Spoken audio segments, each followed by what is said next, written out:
My name is Dr. Sarah Kim, and I served as senior psychiatrist at Riverside Psychiatric Hospital for 9 years before accepting a position at the State Medical University. During my tenure, I reviewed thousands of discharge papers, treatment authorizations, and medication orders, each document requiring careful attention to ensure proper clinical oversight and legal compliance. Psychiatric discharge requires multiple signatures: the attending physician confirming readiness for release, nursing staff verifying medication education, social workers documenting aftercare arrangements, and patients acknowledging their understanding of follow-up requirements. This collaborative approach ensures that people leaving our care have comprehensive support systems and clear treatment plans. The signature issue began during my 7th year, in the spring following a period of higher than usual patient turnover. I was reviewing discharge paperwork for Thomas Mitchell, a patient who had completed treatment for temporal perception issues and was ready to return home with ongoing outpatient support. The discharge form appeared complete and proper. My signature authorizing release, nursing documentation confirming medication compliance, social work notes describing family involvement and aftercare planning, and Thomas's acknowledgement of follow-up responsibilities. But there was an additional signature I didn't recognize. Below the standard authorization section, someone had signed Dr. Edmund Hartley, MD, in flowing script that suggested medical training and years of practice. The signature was positioned appropriately, following established formatting for physician endorsement. But no Dr. Hartley worked at our hospital. I assumed one of our consulting physicians had reviewed the case and added their authorization. Riverside occasionally brought in specialists for complex cases, and it wasn't unusual for consulting doctors to sign discharge papers after evaluating patients. I called our medical staff office to confirm Dr. Hartley's credentials and consulting status.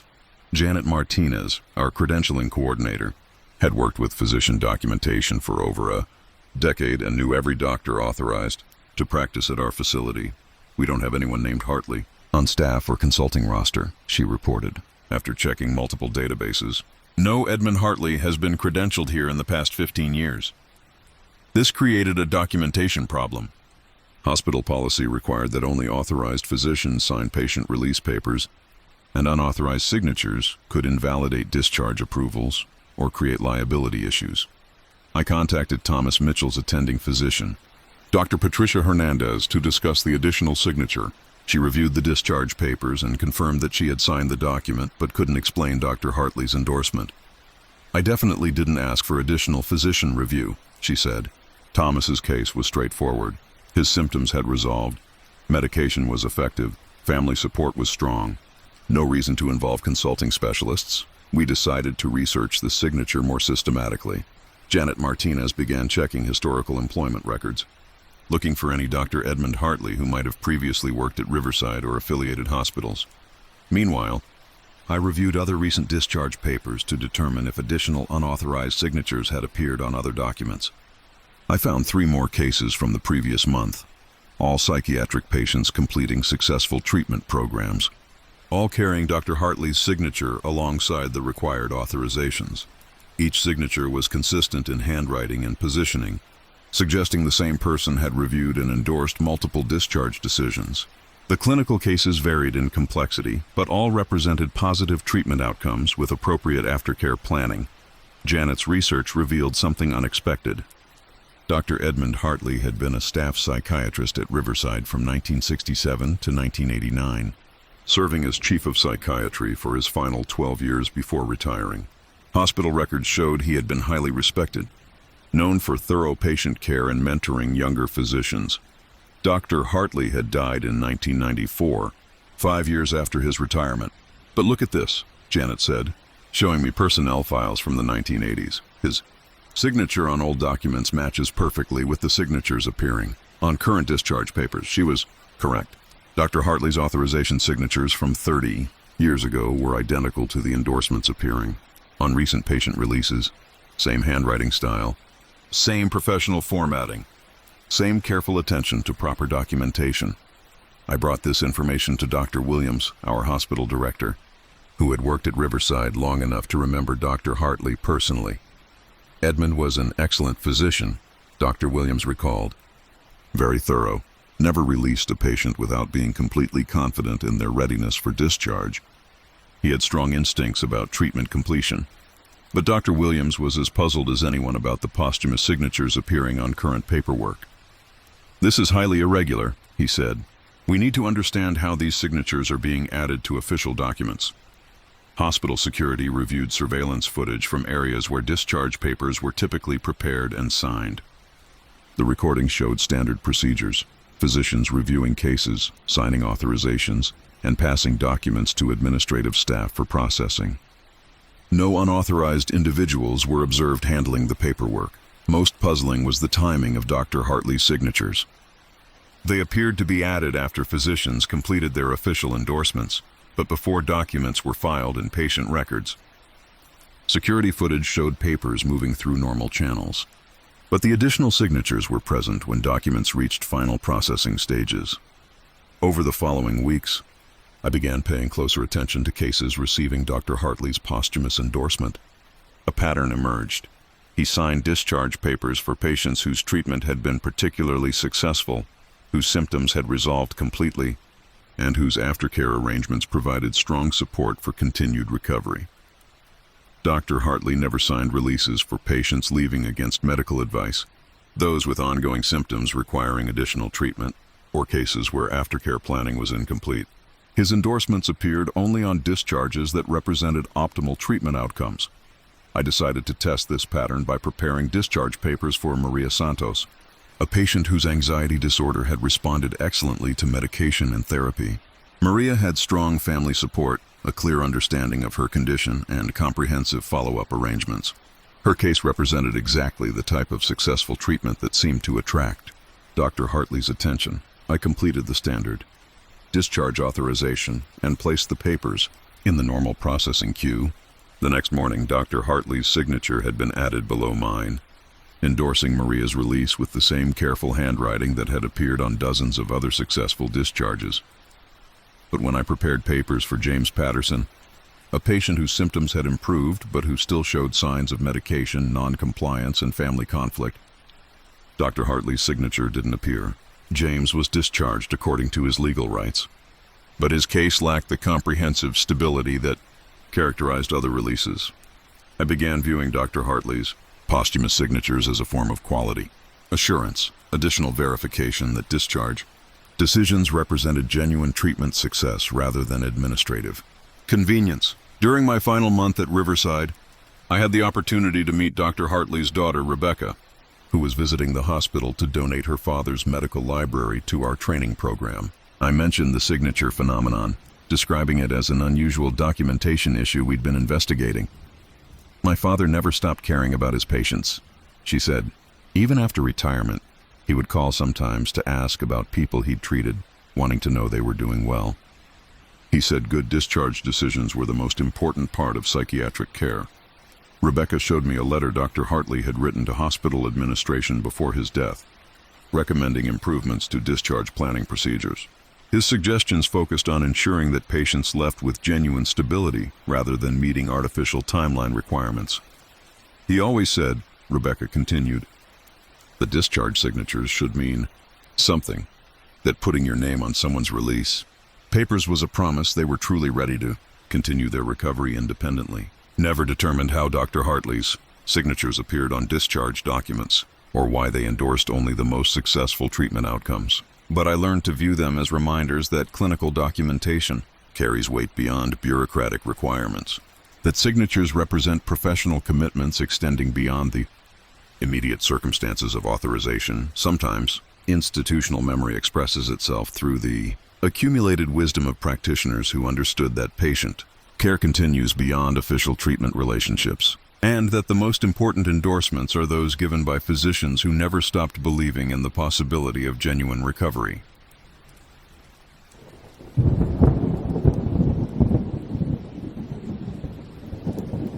My name is Dr. Michael Stevens, and I completed my psychiatry residency at Riverside Psychiatric Hospital during a 4-year training program that concluded in 2019.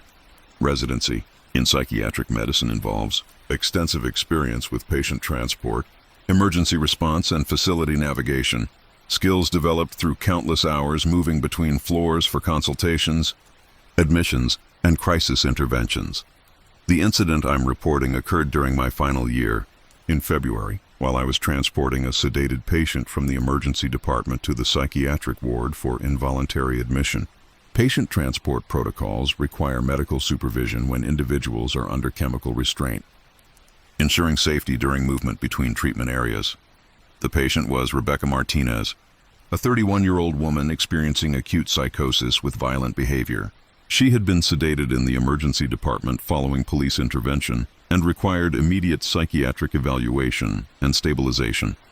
Standard procedure involved elevator transport from the first-floor emergency department to the fourth-floor psychiatric unit.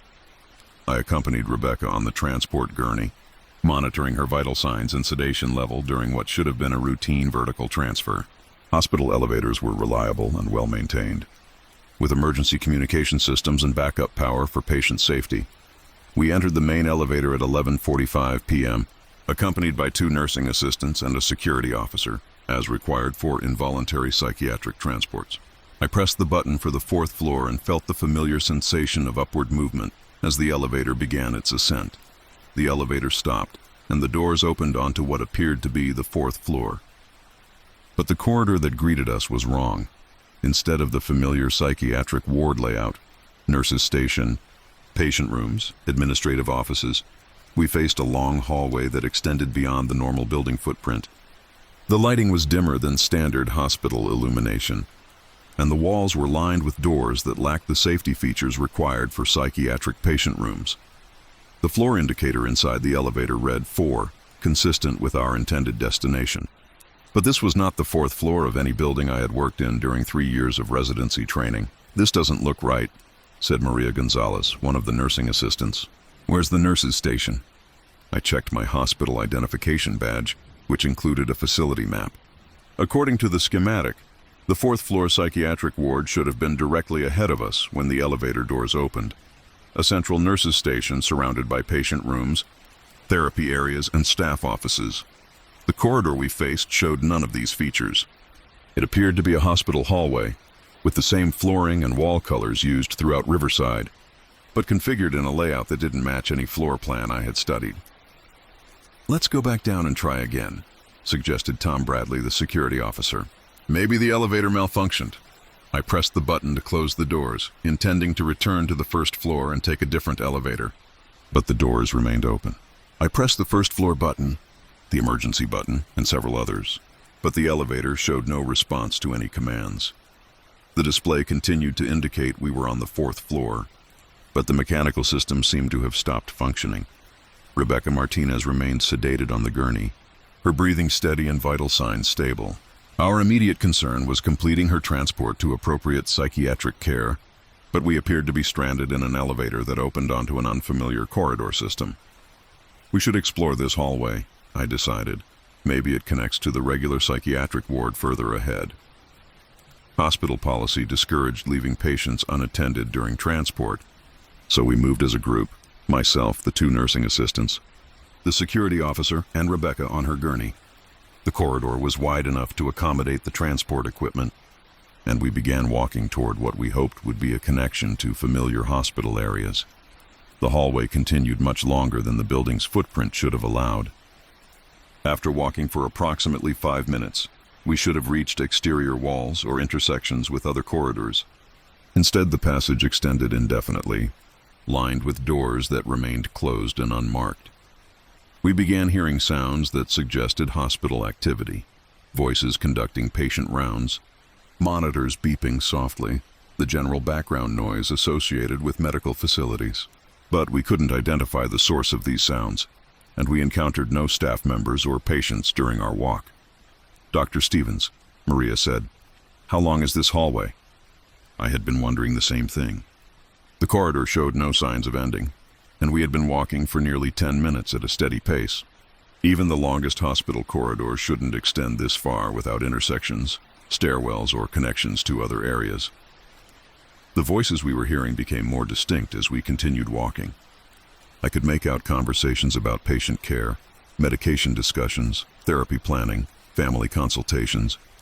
The clinical content was sophisticated and appropriate, suggesting these were actual healthcare professionals conducting legitimate medical business. Room 428 needs medication adjustment, one voice said from behind a closed door.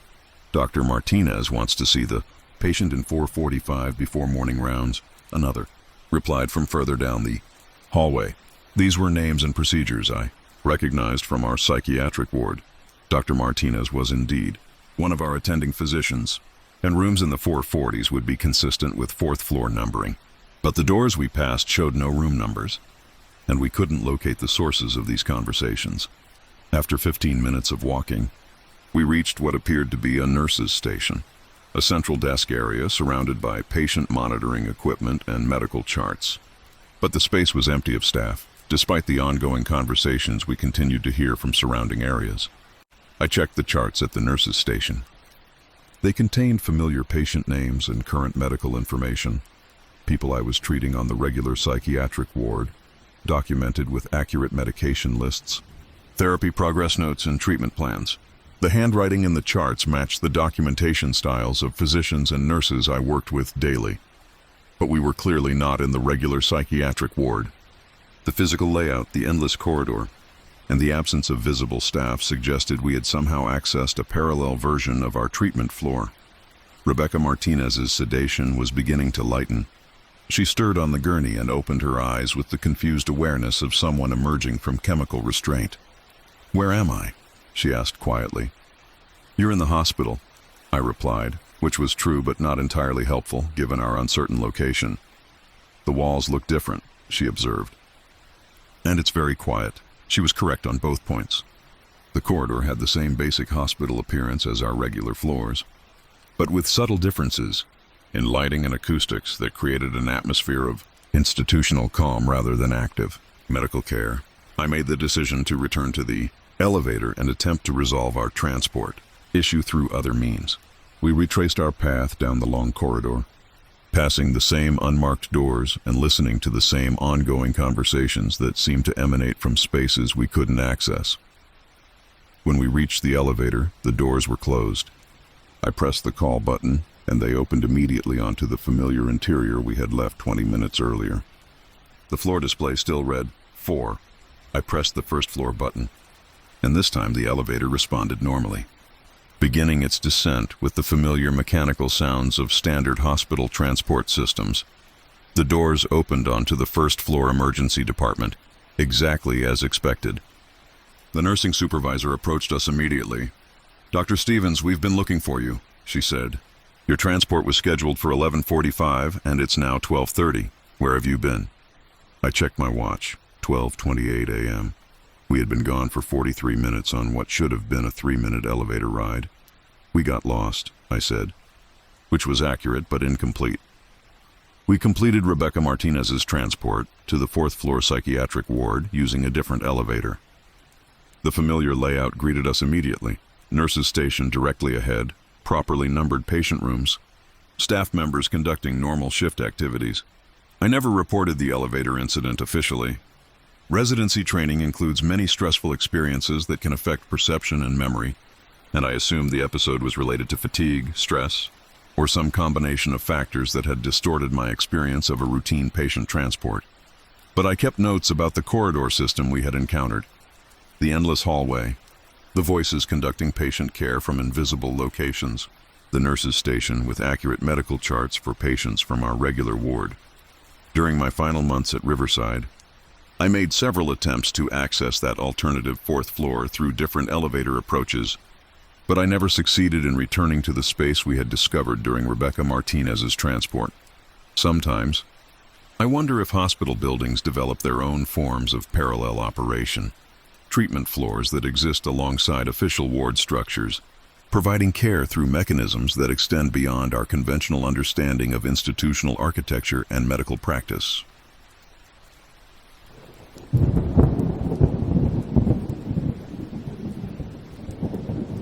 My name is Carol Thompson, and I worked as a staff pharmacist at Riverside Psychiatric Hospital for 7 years, managing medication distribution, dosage calculations, and safety protocols for inpatient psychiatric care. Psychiatric pharmacy requires specialized knowledge of psychotropic medications, drug interactions, and the complex timing, requirements necessary for optimal therapeutic outcomes. The hospital's medication administration system operated through computerized tracking that documented every dose from preparation through patient consumption. Nurses scanned patient identification bracelets, verified physician orders, and recorded administration times in real-time databases designed to prevent errors and ensure proper therapeutic monitoring.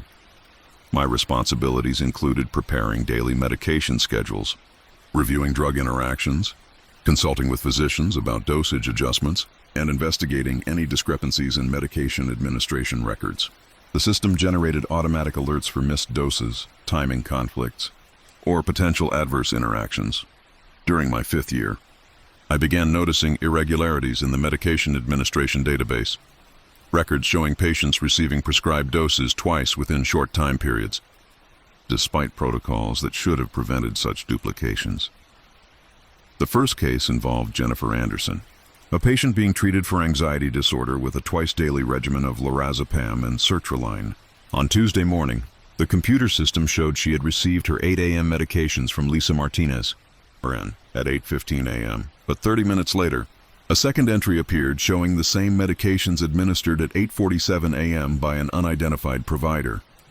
I assumed this was a data entry error. Perhaps Lisa had accidentally created duplicate records while updating her medication administration. But when I contacted Lisa to clarify the documentation, she confirmed administering Jennifer's morning medications only once. I gave her the lorazepam and sertraline at 8:15. Lisa confirmed. Standard procedure. She took them without any issues. I definitely didn't give her a second dose, but Jennifer Anderson remembered receiving medications twice that morning. The first nurse was Lisa. Jennifer explained when I interviewed her about the medication schedule. She was very nice, explained what each pill was for. Then about half an hour later, a different nurse came with the same medications. Can you describe the second nurse? Jennifer thought carefully. Older woman, gray hair, very professional. She knew all about my anxiety treatment, asked how I was feeling, reminded me about taking the evening dose with food. I checked our nursing staff roster. No nurse matching that description was working Tuesday morning, and our computer system showed no record of any provider other than Lisa Martinez accessing Jennifer's medication orders. Over the following week, I documented 3 more cases of apparent double dosing, patients receiving correct medications twice from nurses they could describe in detail, but whose identities couldn't be verified through staff records or computer tracking. Each case involved psychiatric patients with complex medication regimens requiring careful timing and monitoring. The second doses were always administered correctly. Proper medications, appropriate timing, accurate patient identification. The only irregularity was that these administrations were being performed by healthcare providers who didn't appear to exist in our employment database. I brought this information to Dr. Patricia Hernandez, who served as medical director for our psychiatric unit. She reviewed the medication records with the careful attention physicians give to issues affecting patient safety. The clinical management appears appropriate, she noted. Both doses are within safe parameters, timing is acceptable, and patients aren't showing signs of overmedication. But we need to understand who is providing these additional doses. Dr. Hernandez initiated a systematic investigation involving nursing supervision, pharmacy review, and security consultation. We installed additional monitoring equipment in medication preparation areas and asked staff to report any unusual observations during medication administration procedures. The pattern continued over several weeks. Patients would receive prescribed medications from assigned nurses according to standard protocols, then receive identical doses 30 to 60 minutes later from healthcare providers they could describe accurately but who couldn't be identified through official channels. Most concerning was the clinical knowledge these unidentified providers demonstrated. Patients reported detailed conversations about their medications, explanations of therapeutic effects, discussions of side effects, reminders about timing requirements, and encouragement about treatment progress. These interactions suggested sophisticated understanding of psychiatric pharmacology and individual patient needs. She knew about my medication history, reported David Parker, a patient being treated for bipolar disorder, asked about how the lithium was affecting my sleep, reminded me to stay hydrated, explained why the timing with meals was important. She was clearly very experienced, but security cameras showed only the official medication administration by his assigned nurse. No second provider appeared on surveillance footage. Despite David's clear recollection of receiving duplicate doses from different healthcare workers, I began staying late to observe evening medication rounds, hoping to witness the double administration process directly. On Thursday night, I positioned myself near the nurse's station during the 8 p.m. medication distribution. I watched Sandra Kim, RN, prepare and administer medications to 8 patients according to standard protocols. Each patient received prescribed doses, and Sandra documented the administrations in our computer system appropriately. But as I was reviewing the day's medication records, I noticed several patients were showing duplicate entries for their evening doses, second administrations, occurring 20 to 40 minutes after Sandra's documented distributions. I walked through the patient areas looking for signs of additional medication activity. The hallways were quiet, with most patients in their rooms for the evening. But I could hear conversations from several rooms, healthcare providers discussing medication effects with patients in the professional tone, characteristic of nursing care. "How are you feeling since we adjusted your dosage?" a voice asked from room 318. "Much better," the patient replied. "The anxiety is definitely decreased." "Good. Remember to mention that to Dr. Martinez during tomorrow's session." I recognized the patient's voice as belonging to Thomas Mitchell, whose evening medications had been administered by Sandra Kim an hour earlier. But the provider's voice was unfamiliar, an older woman speaking with the clinical expertise of someone with extensive psychiatric nursing experience. I approached room 318 and knocked gently before entering. Thomas was sitting on his bed, looking relaxed and comfortable. "How are you doing, Thomas?" "Fine, thanks. The nurse just left after giving me my evening medications." "Which nurse was that?" "I'm not sure of her name. Older lady, very knowledgeable about the medications. She explained how the new dosage should help with sleep patterns." Thomas's room was empty except for him. I checked the bathroom and looked in the hallway, but saw no healthcare providers in the area. "Thomas, what did this nurse look like?" He described a woman in her 50s with gray hair, wearing standard hospital scrubs and carrying a medication cart. But no one matching that description was working evening shift, and all official medication distributions had been completed an hour earlier. I documented this incident and several similar observations over the following weeks. Patients consistently reported receiving medications twice, once from identified staff members whose activities were captured by surveillance systems, and once from experienced healthcare providers who couldn't be verified through official records. The most revealing incident occurred when I interviewed Margaret Walsh, an elderly patient being treated for severe depression. She had been receiving duplicate doses for several days, and I asked her to describe both providers in detail. "The first nurse is Linda, who works day shift," Margaret explained. "Very professional, always explains the medications clearly. The second nurse comes later in the afternoon. She's older, has been working here for many years." "How do you know she's worked here for many years?" "She knows the hospital very well, talks about patients she treated in the past, mentions doctors who used to work here. She said she remembered when this ward was renovated back in the 1990s. Margaret's description matched someone with institutional memory spanning decades, the kind of experience that comes from long-term employment at a single facility. But our nursing staff included no one with that employment history. During my final year at Riverside, I accepted that the double medication administration represented a form of healthcare delivery that operated parallel to our official systems. Patients received appropriate care from providers whose knowledge and experience couldn't be traced through conventional employment records. The most important observation was therapeutic outcomes. Patients receiving duplicate doses showed excellent medication compliance, demonstrated clear understanding of their treatment regimens, and experienced optimal therapeutic benefits without adverse effects.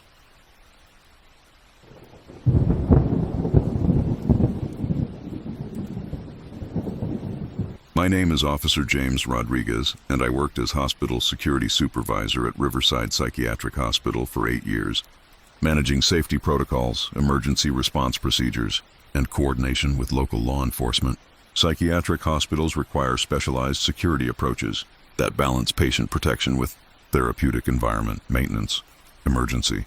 Lockdown procedures were practiced quarterly and could be initiated for various threats: violent patient behavior, external security risks, medical emergencies requiring isolation, or law enforcement situations affecting hospital safety.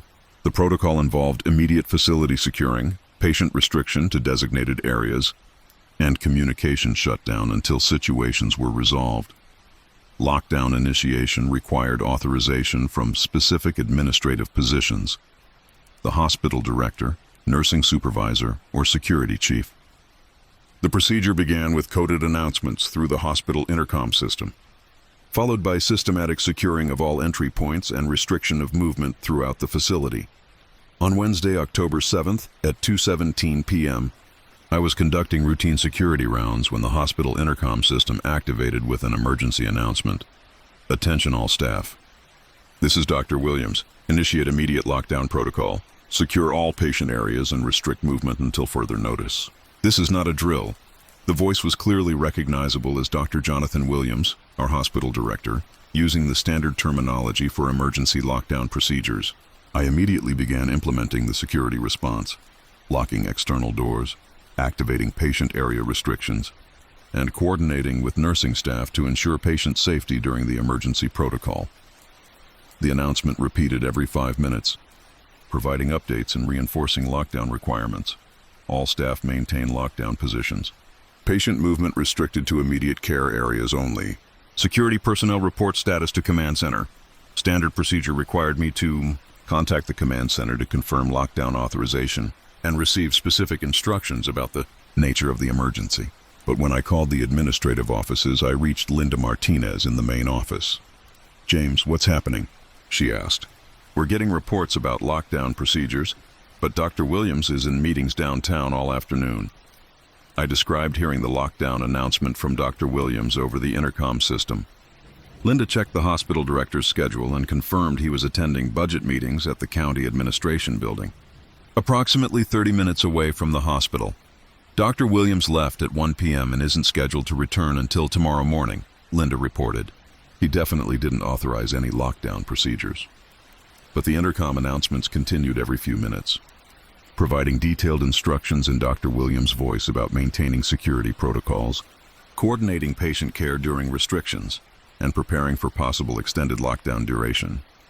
I attempted to trace the source of the announcements through our communication system. Hospital intercom operated from 3 locations: the main administrative office, the nursing supervisor station, and the security command center. But all 3 locations showed no activity on their announcement equipment. The communications were originating from somewhere within the hospital's intercom network, but not from any authorized control point. Meanwhile, nursing staff throughout the facility were implementing lockdown procedures according to the voice instructions they were receiving. Patients were restricted to their rooms, common areas were cleared, and therapeutic activities were suspended pending resolution of the emergency situation. Dr. Williams continued providing updates through the intercom system. Lockdown procedures remain in effect. All staff maintain current positions. Patient safety is priority 1. Security sweep all areas for unauthorized personnel. The clinical content of these announcements was appropriate and demonstrated clear understanding of hospital emergency protocols. The voice provided specific instructions about patient care during lockdown, coordinated staff activities effectively, and maintained the calm, authoritative tone necessary for emergency management. I contacted Dr. Patricia Hernandez, who was serving as acting medical director during Dr. Williams' absence. She immediately drove to the hospital to assess the lockdown situation and coordinate with administration about the unauthorized emergency procedures. "This is highly irregular," Dr. Hernandez said when she arrived. "We need to understand who is initiating these announcements and why." But the voice claiming to be Dr. Williams had detailed knowledge of current hospital operations, staff schedules, and patient census information that would be difficult for unauthorized individuals to obtain.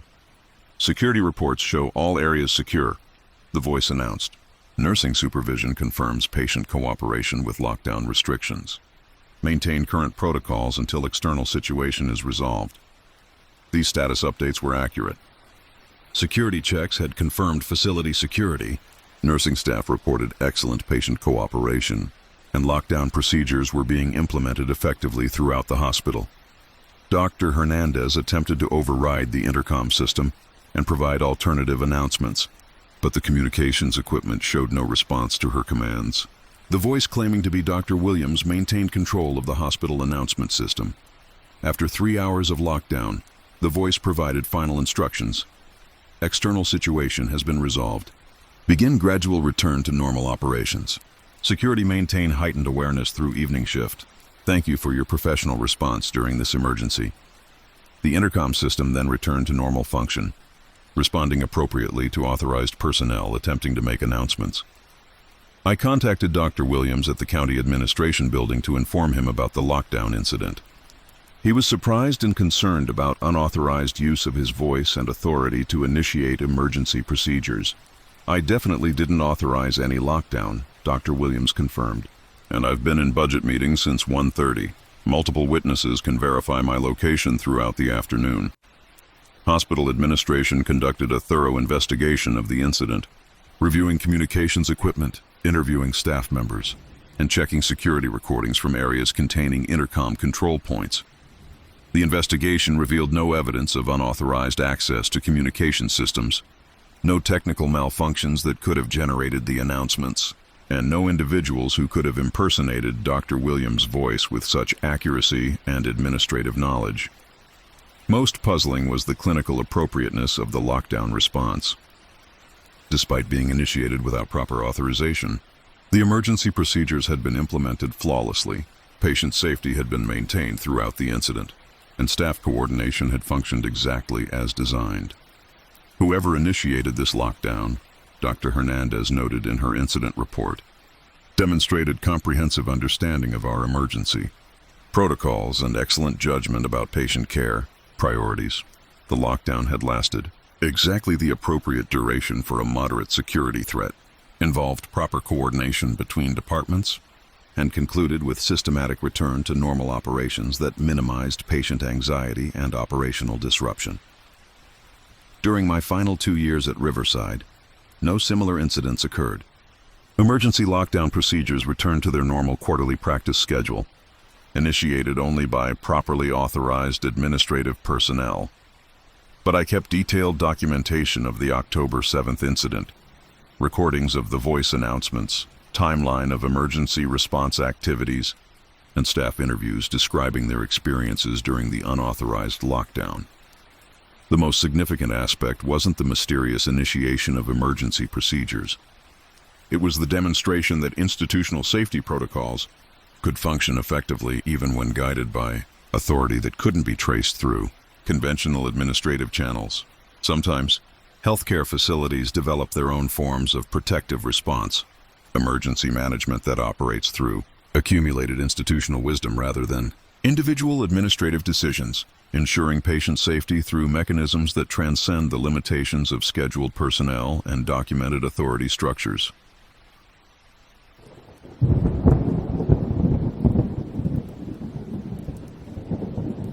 My name is Susan William, and I served as head of nursing at Riverside Psychiatric Hospital for 10 years, managing staff schedules, patient care coordination, and quality assurance for inpatient psychiatric services.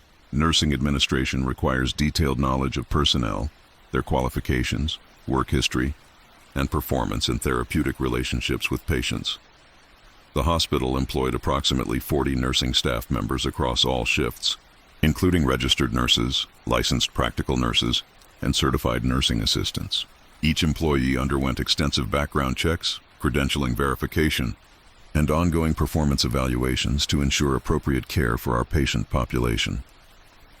During my 8th year, patients and staff began mentioning an attendant named Harris, who was providing excellent patient care throughout the facility. Initial references were casual, patients commenting on his helpfulness, nurses noting his thoroughness during routine activities, physicians observing his skill in managing difficult situations. Harris helped me understand my medication schedule, reported Jennifer Walsh, a patient being treated for severe anxiety. He sat with me for 20 minutes, explained each medication clearly, and answered all my questions patiently. Harris de-escalated that situation in room 14 beautifully, noted Dr. Patricia Hernandez during our weekly nursing meeting. Professional approach, excellent communication skills. Where did we find him? I checked our staffing records for any employee named Harris. The database showed no one by that name in any department, not nursing. support services, administration, or contracted positions. But over the following weeks, Harris appeared frequently in patient care documentation and staff conversations. Nurses mentioned his assistance with difficult patients, his knowledge of hospital procedures, and his reliable availability during challenging situations. Harris stayed with Mr. Parker during his anxiety episode last night, reported Linda Rodriguez during morning shift report. Talked him through breathing exercises, helped him get comfortable, checked on him several times before his medication took effect. Harris caught that medication error before I made it, said Maria Gonzalez, one of our experienced LPNs. He reminded me that Mrs. Anderson was allergic to that particular antihistamine. Saved me from a serious mistake. These reports described someone with extensive clinical knowledge, strong therapeutic communication skills, and deep familiarity with our patients' individual needs and medical histories. I began investigating Harris's employment status more systematically. Human Resources had no record of hiring anyone by that name. Payroll showed no salary or wage payments to any Harris. Our credentialing database contained no licensing information, background checks, or employment verification for anyone matching staff descriptions. But surveillance cameras throughout the hospital showed Harris working regularly on all shifts. The recordings captured a tall, middle-aged man in standard hospital scrubs, moving through patient areas with the confident efficiency of experienced healthcare workers. He assisted patients with meals, helped with personal care, provided emotional support during difficult moments, and collaborated effectively with other staff members. He's been here longer than I have, said Tom Bradley, our senior maintenance worker who had worked at Riverside for 12 years. I remember Harris from when I started. Always professional, knows the building better than anyone. But 12 years earlier, I had been working at the hospital and maintaining detailed personnel records. No Harris had been employed during that period. I scheduled a meeting with Harris directly, asking Linda Rodriguez to arrange for him to meet with me during his next shift. But when Linda tried to locate Harris, she couldn't find him anywhere in the hospital. That's strange, she said. He was just helping Mrs. William with her evening medications. But I've checked every floor, and no one has seen him for the past hour. I reviewed surveillance footage from the evening shift, focusing on times when staff reported Harris providing patient care. The recording showed patients receiving assistance, but the person helping them wasn't visible on camera. Patients appeared to be interacting with someone, talking, listening, accepting help with various activities, but Harris didn't appear in the visual record. Dr. Sarah Kim, our staff psychiatrist, suggested that Harris might represent a collective memory phenomenon, patients and staff attributing various helpful interactions to a single imaginary person, rather than remembering multiple different caregivers. Healthcare environments involve many brief interactions, Dr. Kim explained. People might consolidate memories of various helpful staff members into one composite person they call Harris. But this explanation didn't account for the specific clinical knowledge Harris demonstrated, his familiarity with individual patient needs, or his consistent availability across multiple shifts and situations. During my 9th year, I conducted a systematic review of patient satisfaction surveys, staff performance evaluations, and incident reports to document Harris's impact on hospital operations. The data showed remarkable consistency. Patients consistently rated their care highly, specifically mentioning Harris's compassion and clinical expertise. Staff members reported feeling supported during challenging situations, often crediting Harris with helping them manage difficult cases effectively. Incident reports showed decreased frequency of patient safety issues during periods when Harris was reportedly working. Most significantly, Harris appeared to work every shift, days, evenings, nights, weekends, holidays. Staff members from all shifts reported interactions with him, but our personnel scheduling showed no one assigned to work that many hours. Harris never seems to take time off, observed Dr. Martinez during a clinical meeting. I've seen him here at all hours, always available when we need additional support with patients. The mystery deepened when I discovered references to Harris in hospital documentation dating back 15 years, incident reports, patient care notes, and staff communications, mentioning his assistance with various situations throughout the hospital's history. But employee records from 15 years earlier showed no Harris in any capacity. During my final month as head of nursing, I decided to address the Harris situation directly with hospital administration. I prepared a comprehensive report documenting the references to his work, the impact on patient care, and the absence of any employment records.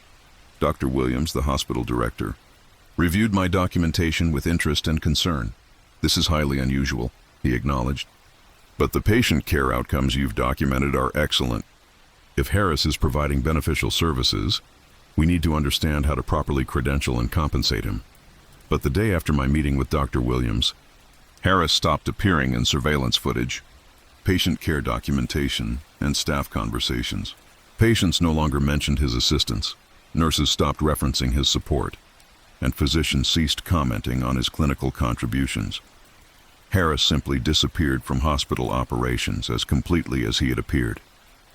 My replacement as head of nursing, Janet Martinez, conducted her own investigation of hospital personnel during her first month. She found no references to anyone named Harris in recent documentation, no staff members who remembered working with him, and no patients who recalled receiving care from him. But patient satisfaction scores declined slightly during the months following Harris's disappearance. Staff members reported feeling less supported during difficult situations, and incident reports showed small increases in patient safety events. I maintained copies of all documentation related to Harris, surveillance footage, patient care notes, staff interviews, and performance data. The evidence demonstrated clear positive impact on hospital operations by someone who existed fully in functional terms, but left no trace in administrative records. Sometimes healthcare institutions benefit from forms of dedication that transcend conventional employment structures. Experienced caregivers whose commitment to patient welfare operates through mechanisms beyond documented staffing and official credentialing, ensuring quality care through presence that persists regardless of administrative recognition or bureaucratic validation.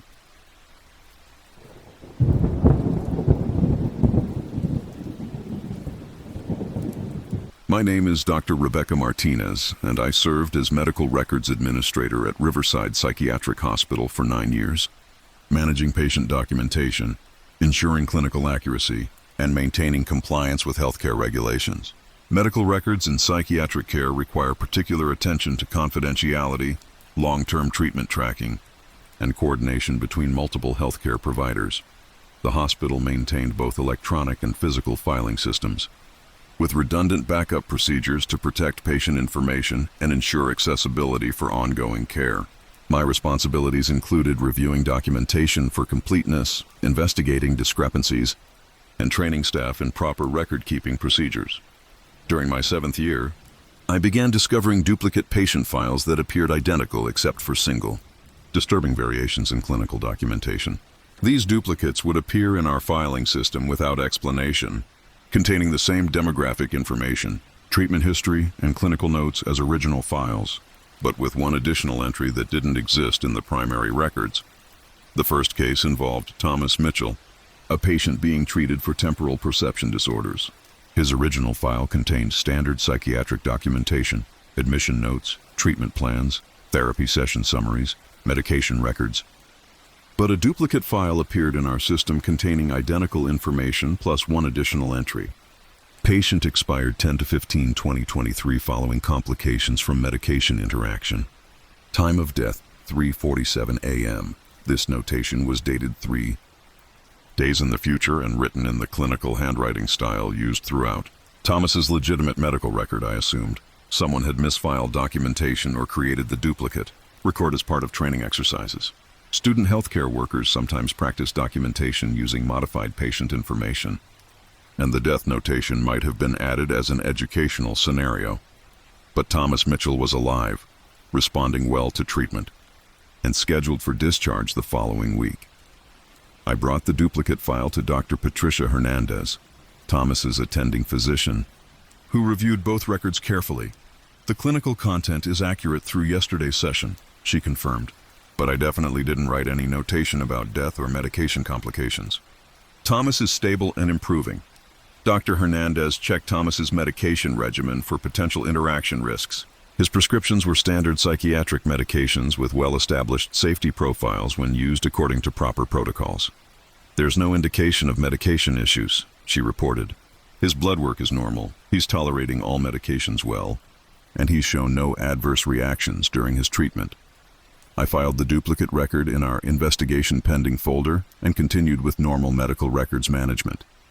But on October 15, 2023 at 3:47 a.m., I received an emergency call from the hospital's night supervisor. Thomas Mitchell had died following an unexpected reaction to a medication combination that had been prescribed safely for weeks. The circumstances were unusual, a delayed interaction that medical literature suggested was extremely rare, occurring in less than 0.1% of patients taking his particular combination of drugs. The duplicate file had predicted his death with perfect accuracy: correct date, precise time, accurate cause of death. Over the following months, I documented 12 more cases of duplicate files appearing with similar death notations. Each predicted patient mortality with specific dates, times, and causes that proved accurate within hours or sometimes minutes of the documented predictions. Jennifer Walsh, duplicate file, predicted death from pulmonary embolism on November 3rd at 1:23 p.m. She died November 3rd at 1:21 p.m. from sudden pulmonary embolism, despite no apparent risk factors. David Parker, duplicate file, predicted cardiac arrest on December 18th at 4:15 a.m. He experienced fatal cardiac arrest. December 18th at 4:17 a.m., despite previous cardiac evaluations showing no significant concerns. Margaret Stevens, duplicate file, predicted stroke on January 7th at 6:33 p.m. She suffered fatal stroke January 7th at 6:31 p.m. with no prior symptoms or risk indicators. Each case involved patients who were medically stable, responding well to psychiatric treatment, and showing no signs of life-threatening conditions. The duplicate files appeared days or weeks before the predicted deaths, allowing theoretical time for intervention if the predictions had been taken seriously. I brought this pattern to the attention of Dr. Williams, the hospital director, who initiated a comprehensive investigation involving medical records review, information technology assessment, and consultation with external experts in healthcare documentation. This is unprecedented, Dr. Williams acknowledged. If these predictions are accurate, we need to understand how they're being generated and whether we can use this information to prevent patient deaths. But attempting to act on the duplicate file predictions created ethical and practical complications. How do you explain to a stable patient that their medical record contains a prediction of their death? How do you justify intensive medical interventions for someone showing no symptoms of the predicted condition? Dr. Sarah Kim, our staff psychiatrist, suggested that knowledge of the predictions might create psychological stress that could contribute to the predicted outcomes, a form of self-fulfilling prophecy where awareness of predicted death causes anxiety that triggers medical complications. We might be creating the conditions we're trying to prevent, she observed. Stress and anxiety can contribute to cardiac events, stroke risk, and other medical emergencies. I decided to test this theory by monitoring duplicate files without informing patients or treating physicians about the death predictions. If the predictions occurred regardless of awareness, this would suggest the duplicate files represented genuine precognitive documentation rather than psychological influence. The test case involved Maria Santos, whose duplicate file predicted death from respiratory failure on February 14th at 11:45 p.m. I monitored her treatment closely without alerting her medical team to the prediction. Maria was being treated for mild depression and showed no respiratory symptoms or risk factors. Her medical evaluations were normal, her psychiatric symptoms were improving with medication, and she was scheduled for discharge within a week. On February 14th, I remained at the hospital through the evening shift to observe Maria's condition. At 11:30 p.m., she was sleeping peacefully with normal vital signs and no indication of respiratory distress. At 11:43 p.m., Maria suddenly developed severe breathing difficulties that progressed rapidly to respiratory failure. Despite immediate emergency intervention, she died at 11:47 p.m., within 2 minutes of the time predicted in her duplicate file. The autopsy revealed a rare allergic reaction to medication she had been taking safely for several weeks. Medical literature indicated this type of delayed hypersensitivity reaction occurred in fewer than 1 in 10,000 patients. I discontinued the testing approach and began reviewing all duplicate files as soon as they appeared, attempting to identify intervention opportunities that might prevent the predicted deaths. But the predictions proved remarkably resistant to prevention efforts. Patients whose duplicate files predicted cardiac events would develop heart problems despite preventive treatments. Those predicted to suffer strokes would experience cerebrovascular accidents even when placed on protective therapies. The duplicate files seemed to document inevitable outcomes rather than preventable possibilities.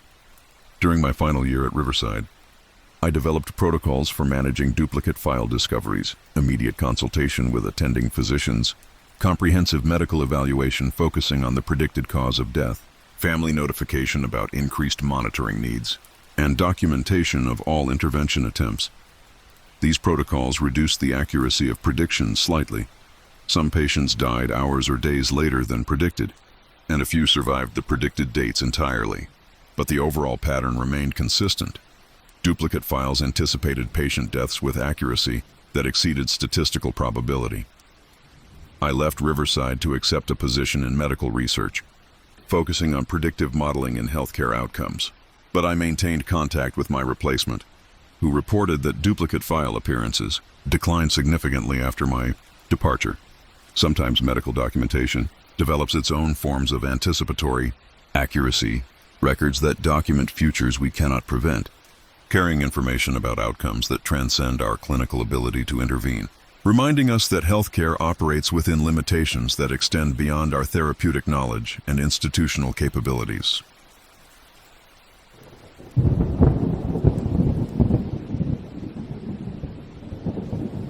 My name is Kevin Martinez, and I worked as construction supervisor for the renovation project at Riverside Psychiatric Hospital during an 8-month period in 2019. Healthcare construction requires specialized protocols, infection control procedures, noise management, patient safety considerations, and coordination with ongoing medical operations that cannot be interrupted. The Riverside project involved updating the third-floor psychiatric ward, replacing flooring, upgrading electrical systems, modernizing patient rooms, and improving common areas. The work was scheduled in phases to maintain partial ward operation, while renovating sections systematically. Phase 1 required complete evacuation of the East Wing for structural improvements and systems upgrades. Patients were relocated to other areas of the hospital, and the construction zone was isolated from active treatment spaces through temporary barriers and separate ventilation systems.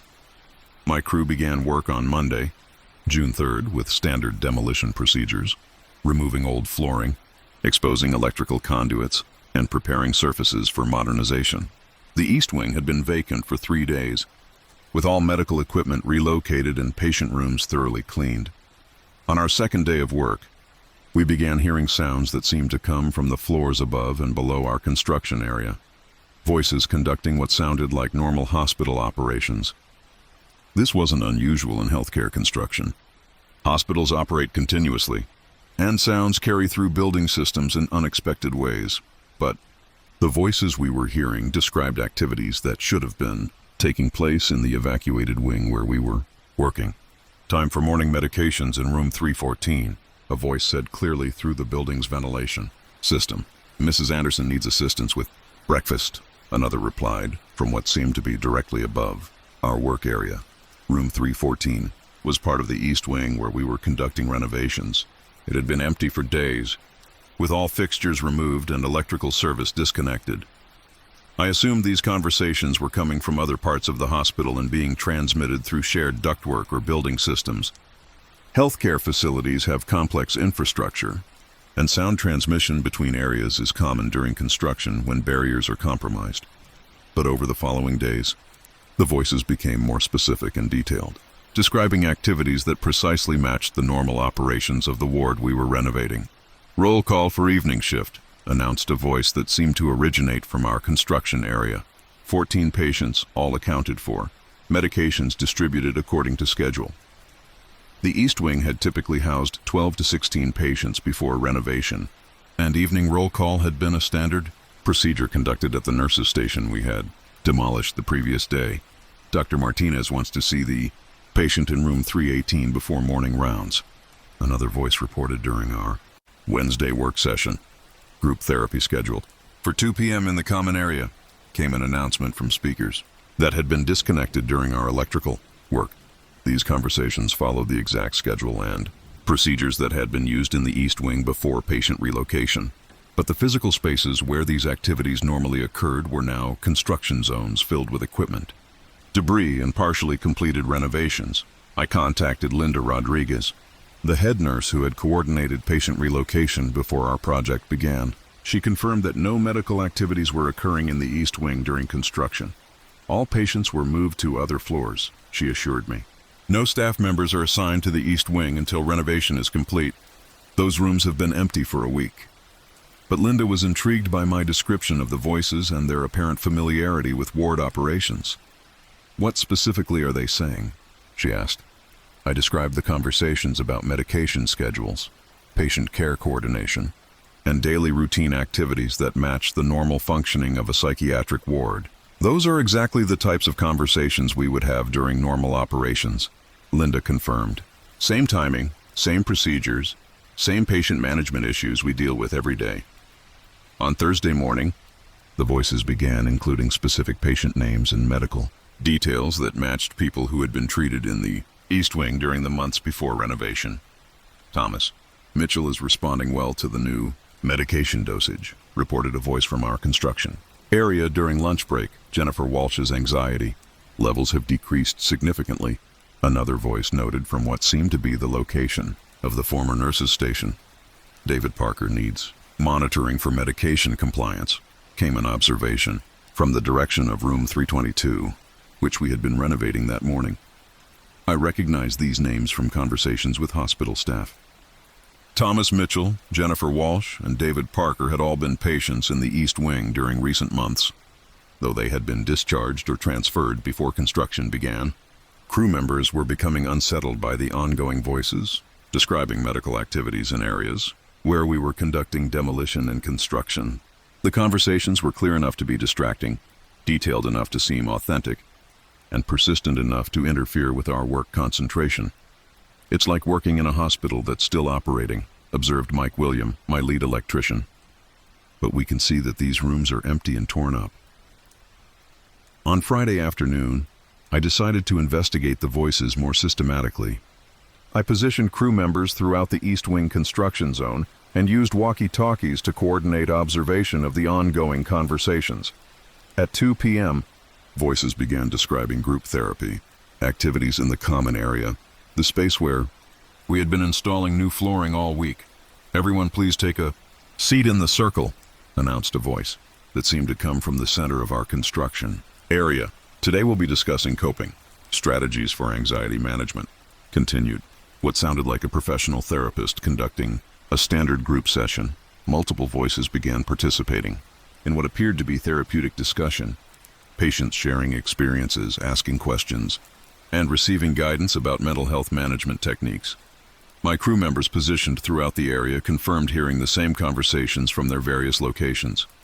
But visual observation showed only construction equipment, renovation materials, and partially completed flooring installation. The group therapy session continued for exactly 1 hour, concluding with standard closure procedures and scheduling announcements for the following week. Remember to practice the breathing exercises we discussed, the therapist's voice said in conclusion. I'll see everyone next Friday at the same time. But next Friday, the East Wing would still be under construction, with no patient services scheduled to resume until renovation completion in several months. I contacted Dr. Patricia Hernandez, who had served as the primary psychiatrist for East Wing patients before relocation. She listened to my description of the ongoing voices with professional interest. The clinical content sounds appropriate, she noted. Group therapy sessions, medication management, patient care coordination, those were all standard activities in that ward. Dr. Hernandez arranged to visit our construction site during the following Monday to observe the phenomenon directly. She arrived at 10 a.m. during what the voices typically described as morning rounds. As we stood in the partially renovated hallway, voices began conducting what sounded like standard physician consultations. Patient in room 316. Had a good night, reported a voice that seemed to come from the room where we were. Installing new electrical outlets. Vital signs stable. Mood improved, ready to discuss discharge. Planning, replied another voice from the direction of what had been the medication preparation area. Dr. Hernandez, listened intently to conversations that matched her normal patient care routines and vocabulary, clinical content, and professional tone. That's exactly how morning rounds would sound, she confirmed. Same format, appropriate medical terminology, consistent with psychiatric care protocols. But she also noted something I hadn't recognized. The patient they're discussing, room 316, that was David Parker's room. And the clinical update they're giving matches his progress from several weeks ago, just before he was discharged. The voices were not only conducting recognizable medical activities, but discussing specific patients using information that matched their actual treatment histories in the East Wing.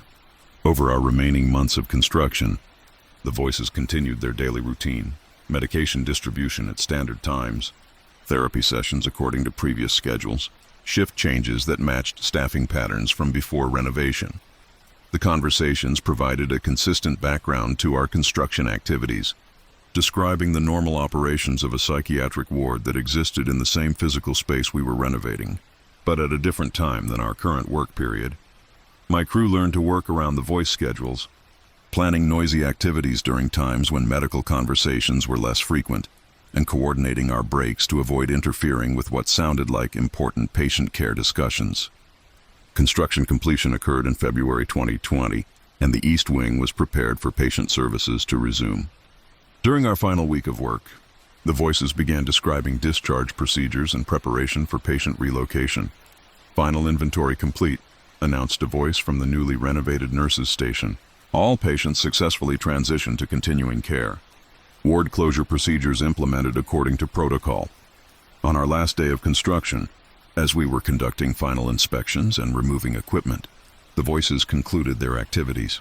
East Wing operations concluded. Thank you for your dedication to patient care during this transition period. Normal services will resume when appropriate. The voices stopped completely when we finished our work.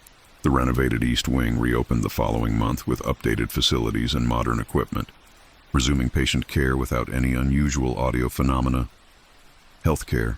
Construction teaches you that institutional buildings maintain their own forms of operational memory, spaces that continue functioning according to established routines even when physical renovation interrupts normal activities, ensuring that the essential work of care and healing persists through temporary disruptions to architectural settings.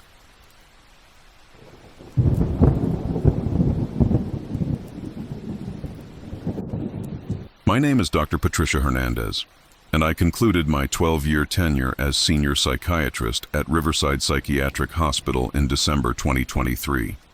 Throughout my career in psychiatric medicine, I conducted thousands of group therapy sessions, facilitating conversations that helped patients process experiences, develop coping strategies, and build connections that support ongoing recovery. Group therapy requires careful attention to participant dynamics, therapeutic goals, and session management that creates safe spaces for vulnerable disclosure. Sessions typically include 4 to 8 patients, selected based on compatible treatment needs, communication abilities, and readiness for group interaction. My final group therapy session was scheduled for December 15, 2023, at 2 p.m. in Conference Room B on the 4th floor. The session was planned as a standard therapeutic group focusing on anxiety management and coping skill development, topics that address the primary treatment needs of our current patient population. I had selected 6 patients for the session based on their individual treatment plans and group therapy readiness assessments. Jennifer Walsh, 28, graphic designer being treated for severe anxiety disorder that had prevented her from maintaining employment and social relationships. Michael Patterson, 42, former insurance adjuster experiencing temporal perception issues and mild paranoid delusions that responded well to medication and therapy. Dorothy Hawkins, 67, recently widowed woman dealing with severe depression and auditory hallucinations that had developed following her husband's death. David Parker, 51, diagnosed with bipolar disorder during a manic episode, now stabilized on mood-regulating medications and preparing for discharge. Thomas Mitchell, 34, former insurance adjuster with treatment-resistant depression and visual temporal distortions, showing significant improvement through combined therapy approaches. Rebecca Martinez, 31, admitted for acute psychosis with violent behavior, now responding well to antipsychotic medication and psychosocial Interventions.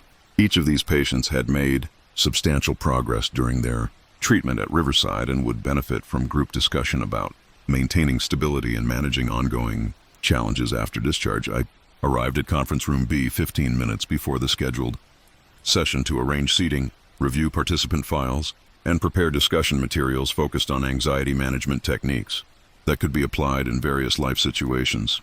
The room was configured with 7 chairs arranged in a circle, 6 for patients and 1 for my facilitation. I placed my notes and session materials on a side table and reviewed the therapeutic goals I hoped to address during our 90-minute meeting. At 2 p.m., patients began arriving for the group session. Jennifer Walsh entered first, looking more confident than during her early treatment days, followed by Michael Patterson, who had learned to manage his temporal perception issues through cognitive behavioral techniques. Dorothy Hawkins arrived accompanied by a nursing assistant, as her depression sometimes made independent navigation difficult, but she was eager to participate in group discussions that had been helpful during her treatment. David Parker entered with the careful energy management, characteristic of bipolar patients who had achieved medication stability, and Thomas Mitchell followed, no longer showing the confusion about time and reality that had marked his initial admission. Rebecca Martinez arrived last, moving with the calm focus that indicated her psychotic symptoms were well controlled through medication and therapy. But as patients took their seats in the circle, I noticed that we had 7 participants instead of the 6 I had selected for the session. The 7th person was a man I didn't immediately recognize, middle-aged, well-dressed in hospital-appropriate casual clothing, sitting between Michael Patterson and Dorothy Hawkins as if he belonged naturally in the group. I checked my session roster again. 6 patients were listed, and I could identify each of them in the circle, but the 7th participant remained unfamiliar, though he seemed comfortable and appropriately prepared for group therapy. "Good afternoon, everyone," I began, using the standard opening that established therapeutic boundaries and session expectations.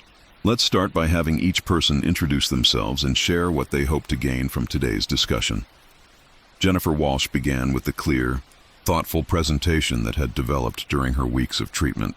Michael Patterson followed, describing his progress with temporal perception management in terms that demonstrated genuine therapeutic insight.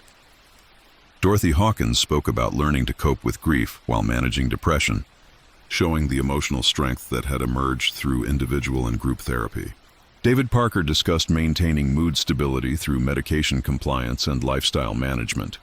Thomas Mitchell shared insights about distinguishing between perceptual distortions and actual reality, describing techniques that had become central to his ongoing recovery. Rebecca Martinez talked about recognizing early warning signs of psychotic symptoms and implementing intervention strategies. The 7th participant introduced himself as Harris Anderson, describing treatment for anxiety and depression that had developed following work-related stress and family difficulties. His presentation matched the clinical sophistication and therapeutic engagement demonstrated by other group members. But I had no memory of admitting Harris Anderson to our psychiatric ward, and his name didn't appear on any treatment roster I could recall. As the session continued, Harris participated appropriately in group discussions, offering supportive comments to other participants, sharing relevant personal experiences, and demonstrating therapeutic insights consistent with someone who had benefited from psychiatric treatment. "Jennifer, your experience with workplace anxiety sounds similar to what I went through," Harris commented during a discussion about managing stress in professional environments. "Have you found that the breathing exercises Dr. Hernandez taught us help during particularly difficult meetings?" Jennifer nodded with recognition, as if she had indeed learned breathing exercises from me and discussed them with Harris during previous interactions. "Yes, especially the 4-count technique. It's been really helpful when I start feeling overwhelmed. But I had no record of teaching Jennifer specific breathing exercises, and I couldn't remember any previous sessions that included both Jennifer and Harris." Throughout the 90-minute session, Harris demonstrated detailed knowledge of therapeutic techniques, hospital procedures, and the individual treatment histories of other group members. He spoke with the familiarity of someone who had participated in extensive group therapy and developed relationships with fellow patients over weeks or months of shared treatment. "David, how has the medication adjustment been working for you?" Harris asked during a discussion about managing bipolar disorder. Last time we talked, you were still experiencing some morning grogginess. David responded as if continuing a conversation they had begun during previous sessions, providing updates about his medication response and sleep patterns that suggested ongoing therapeutic relationship. But according to my records, David Parker had been participating in individual therapy rather than group sessions, and I had no documentation of previous group interactions with any patient named Harris Anderson. As the session approached its conclusion, I conducted the standard closure process, asking participants to summarize insights gained during the discussion, reinforcing therapeutic goals, and scheduling follow-up activities. Each patient provided thoughtful reflection about the session's value, demonstrating the kind of engagement that indicated successful group therapy outcomes. Harris offered particularly insightful observations about the collective nature of recovery and the importance of peer support in maintaining therapeutic progress. Working with this group has been one of the most valuable parts of my treatment, Harris said during final comments. Hearing everyone's experiences and sharing strategies has made my own recovery feel less isolated. Other participants nodded in agreement, as if Harris had indeed been a consistent presence in their treatment experiences. After patients left Conference Room B, I remained to complete my session documentation and review the group dynamics that had developed during the meeting. According to therapeutic standards, the session had been highly successful. Participants were engaged, supportive of each other, and demonstrated clear progress in their individual treatment goals. But I could not document Harris Anderson's participation because he did not exist in our patient census, admission records, or treatment files. I contacted Linda Rodriguez, our head of nursing, to inquire about Harris Anderson's admission and room assignment. Linda checked current patient rosters, recent admissions, and discharge records, but found no reference to anyone by that name. "We definitely don't have a Harris Anderson on the ward," Linda confirmed. "Are you sure about the name?" I was certain about the name, the person, and his participation in the group session, but no administrative record of his presence at Riverside could be located. During my final week at the hospital, I attempted to follow up with the 6 officially documented participants from the December 15th group session. Each patient remembered Harris Anderson clearly and described him as a valuable contributor to their group therapy experience. "Harris was really helpful," Jennifer Walsh told me during her discharge interview. "He had good insights about managing workplace anxiety, and he was always encouraging when people were struggling." "I'm going to miss talking with Harris," said Michael Patterson. He understood the challenge of dealing with perception issues that other people don't recognize as real. But when I asked patients about Harris's room location, his treatment team, or other details about his stay at Riverside, they became vague and uncertain, as if these practical aspects of his presence were less important than the therapeutic relationship he had provided. My final session notes documented 6 officially admitted patients and 1 additional participant whose presence had enriched the group discussion, whose therapeutic insights had supported other patients' recovery, and whose engagement had contributed to one of the most successful group therapy sessions of my career. Sometimes psychiatric treatment benefits from forms of participation that transcend official admission procedures. Patients whose presence provides exactly the kind of peer support and shared understanding that facilitate genuine therapeutic progress, regardless of whether their names appear in census records or their treatment can be traced through conventional administrative documentation. The most important aspect of group therapy isn't the accuracy of attendance records. It's the quality of connection between people working together toward recovery, sharing experiences that reduce isolation and build hope for continued healing in environments designed to support the full complexity of human resilience and renewal.